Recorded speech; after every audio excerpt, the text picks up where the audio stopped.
And so at the end of the war, his officers are around him, and they're not getting paid. They have sacrificed years of their lives and risked their lives.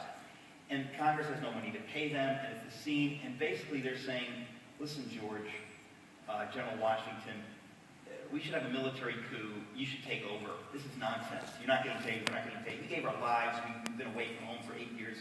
You need to have a military coup. You need to be King George I of America. I mean, you pretty much created this country, which is true, and you should be King George I. And think back into that historical context. There was no such thing as democracies. There was no such thing as President of the United States. It was not invented yet. So the most normal thing for him to do would be to say, yes, that's right. In fact, people around him would have said, of course that's what you should do, and you will be a benevolent king. You're not going to be a dictator. You're not going to be a tyrant like King George or whoever. You're going to be a benevolent, wonderful, noble king. And he says no. In fact, he says he's offended by the idea. He fought for these noble ideals.